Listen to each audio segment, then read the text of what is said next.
हुआ था और अब आपको ये बताते हैं कि इस मामले में वो कौन कौन से अधिकारी हैं जो जांच के दायरे में हैं। और इतना ही नहीं, आपको ये भी बता दें कि इन अधिकारियों ने किसके कहने पर पूरा गड़बड़ झाला किया। आइए आपको बताएं, डायरेक्टर ऑफ विजिलेंस का ये जो पहला नोटिस है, उस नोटिस के अनुसार विनय चौधरी नाम शामिल है, जो कि ईई है पीडब्ल्यूडी के। इस पूरे प्रोजेक्ट के दौरान एग्जीक्यूटिव इंजीनियर थे। इसके अलावा चीफ इंजीनियर अशोक कुमार राजदेव से भी लिखित में जवाब मांगा गया है।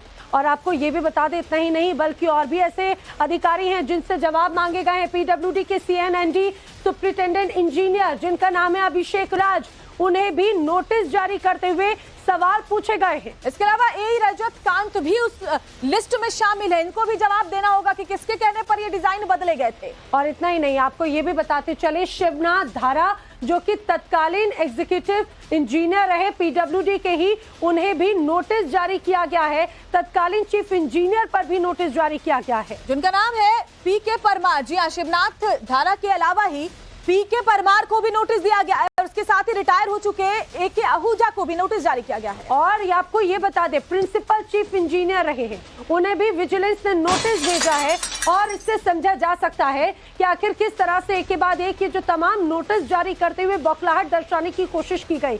हमारे जो साथी हैं लगातार शीश महल पर खुलासे करते रहे हैं। पुलकित नागर इस समय जुड़े हैं सीएम आवास से, अभिषेक राज हमारे साथ में दिल्ली से जुड़े हैं, गौरव श्रीवास्तव भी राजधानी दिल्ली से जुड़े हैं। लेकिन सबसे पहला सवाल पुलकित नागर आपसे, आप इस समय सीएम आवास पर मौजूद हैं।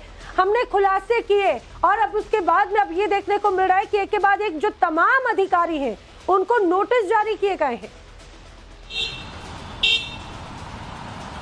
देखिए, जांच का जो दायरा है वो लगातार बढ़ता जा रहा है। इससे पहले विजिलेंस डिपार्टमेंट ने जांच की थी और एक फैक्चुअल रिपोर्ट तैयार की थी जिसमें ये खुलासा हुआ कि ये खर्चा 52 करोड़ रुपए से भी ज्यादा का है। और उसके बाद जब इन्वेस्टिगेशन आगे बढ़ा विजिलेंस डिपार्टमेंट का, तो उसके दायरे में पीडब्ल्यूडी के वो तमाम अधिकारी आए जिनकी देखरेख में इस घर को बनाया गया था। साथ ही सवाल इस बात को लेकर उठ रहे हैं कि जो टेंडर प्रोसेस था, जो पुरानी बिल्डिंग को ढाया गया, नई बिल्डिंग के लिए जो पेपर वर्क था वो पूरा क्यों नहीं किया गया, और ये जो बजट है वो इतना कैसे बढ़ गया। और उस बजट को बढ़ाने के लिए जो चतुराई दिखाई गई, यानी कि 10-10 करोड़ रुपए से नीचे का अमाउंट रखकर जो बजट धीरे धीरे बढ़ाया गया, तो क्या वो अधिकारियों की मिलीभगत से था, अधिकारियों ने सलाह दी, या कैसे इतना बड़ा बजट तैयार किया गया एक घर को बनाने के लिए?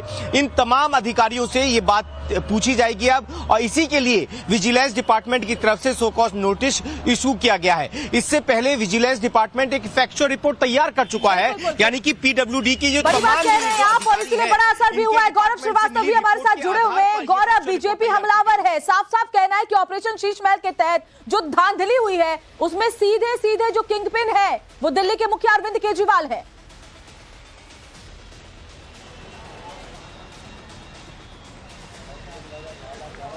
मैं आपको बता दूं कि 6 फ्लैग स्टाफ रोड जिसकी बात बार बार होती है, दरअसल वो जो बिल्डिंग है वो 1942 में बनाई गई थी। यानी कि वो एक स्ट्रक्चरल जो मॉन्यूमेंट है वो एक पुरानी ऐतिहासिक इमारत है, और उसको तोड़ने और बनाने के लिए या उसमें किसी भी तरह के सुधार के लिए जिस तरीके से अलग अलग तरह की परमिशन चाहिए होती है, जो उसकी लोड बियरिंग होती है, अधिकारियों द्वारा क्या रिपोर्ट सौंपी गई, किस तरीके की तैयारियां की गई, इसके बारे में बहुत ज्यादा स्पष्टता अब तक के निर्माण कार्य में कहीं नहीं थी। और यही वजह है कि विजिलेंस डिपार्टमेंट ने इन सभी अधिकारियों को नोटिस दिया है। देखिए, बीजेपी जाहिर तौर पर हमलावर है और उसकी वजह सबसे बड़ी यही है कि अरविंद केजरीवाल नैतिकता के आधार पर आए थे। लेकिन जिस तरह की इनिशियल रिपोर्ट है वो बताती है कि वो एक बड़ा ड्राइंग रूम बनाना चाहते थे जिसमें 24 लोग बैठ सकें, अलग अलग सुविधाएं रखना चाहते थे, अलग अलग टाइल्स और फ्लोरिंग चाहते थे।